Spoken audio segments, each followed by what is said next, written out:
infierno? En todas las culturas y tradiciones se nos habla de la existencia de seres malévolos, espíritus o demonios, entidades que moran en lugares prohibidos, peligrosos y aterradores.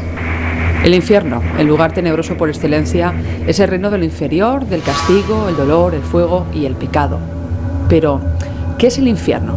¿Dónde está? ¿Quién y para qué lo inventó? ¿Hay uno o varios infiernos? ¿Cuáles son las bestias que moran en ese lugar? ¿Cómo lo han visto las distintas culturas? El escritor y periodista Daniel Alcoba, autor del libro Inferno, nos descubre los secretos en torno al origen e historia sobre el castigo eterno.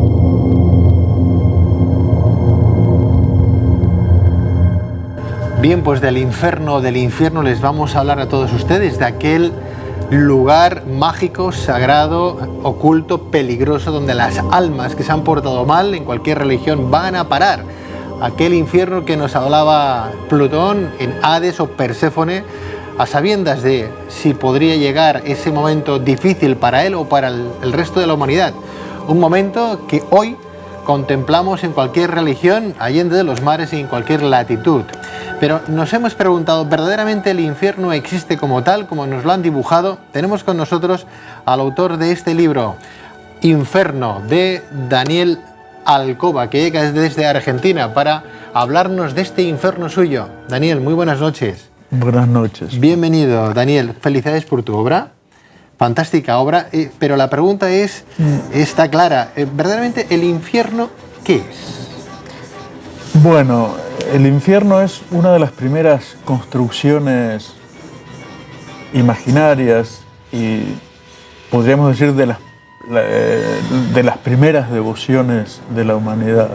Si hubo en el imaginario de las sociedades primitivas un país de los muertos o un mundo de los muertos mucho antes de que hubiese dioses y demonios.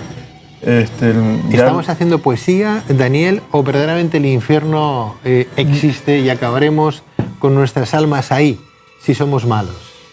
Bueno, de hecho, este es un tema común a la poesía y a las religiones. Es muy difícil separar la poesía de la religión, sobre todo si nos remontamos al pasado.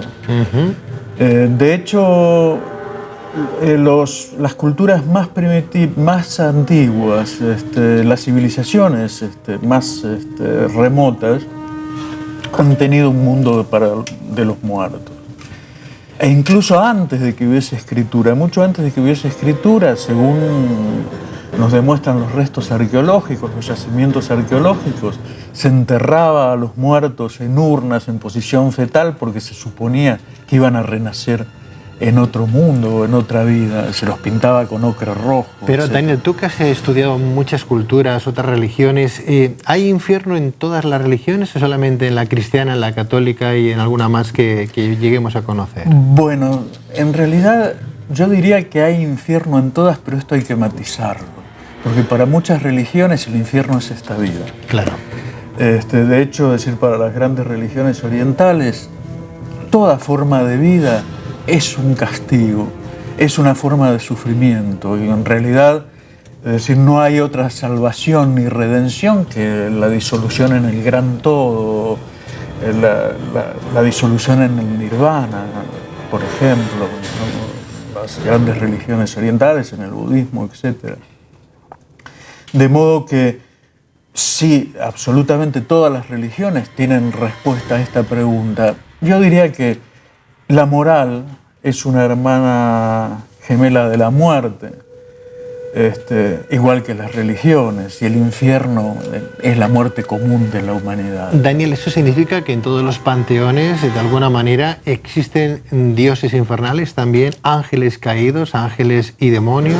Bueno, ángeles y demonios, es algo muy particular. Esto es propio de todas las religiones que derivan del Medio Oriente, de Mesopotamia, de las cuales, digamos, la judeocristiana es una de sus descendientes. Sí. Hay sí, naturalmente, dioses infernales o dioses que rigen el mundo inferior, entre los sumerios desde la más remota antigüedad. ¿Y todas lo dibujan de la misma manera, donde las almas acabarán quemándose? Con el crujido de dientes. No, solamente en la judía, en la cristiana. No, hay otras también. De hecho, en el mazdeísmo hay un infierno terrible dividido en 3 niveles según el grado de digamos, punibilidad de los réprobos o de los pecadores, ¿no? Es decir, uno de esos infiernos es muy terrible. No obstante, en el infierno mazdeísta no hay penas eternas. ¿De dónde viene esta religión, mazdeísmo? Bueno, es la de Zaratustra, de Zoroastro. Zoroastro, que subió a la montaña y bajó con el nombre cambiado. Era el mismo. Bueno, Zoroastro que Zaratustra es la misma persona. Es un personaje fascinante porque en realidad no se tiene la menor prueba de su existencia histórica. Y ni siquiera se sabe a ciencia cierta cuándo vivió, ¿no? Por ende, digamos.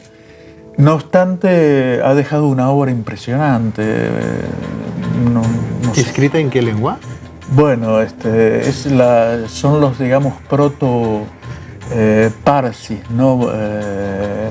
Digamos, lo que es hoy el territorio de Irán era el lugar donde floreció, donde vivió Zoroastro o Zaratustra. Es 1000 años antes de Cristo aproximadamente. Es curioso porque la leyenda de Zaratustra o Zoroastro, que sube a la montaña y viene con las ideas cambiadas porque ha tenido una revelación, es lo mismo que le ocurre 1000 años después al propio Moisés, cuando sale de Egipto y sube a la montaña para recibir las tablas de la ley, ¿no? Sí, la montaña es un elemento fundamental en todas las revelaciones religiosas. La montaña se considera el nexo entre la tierra y el cielo, ¿no? Es el eje vertical. Es el eje vertical. Normalmente, si todos los panteones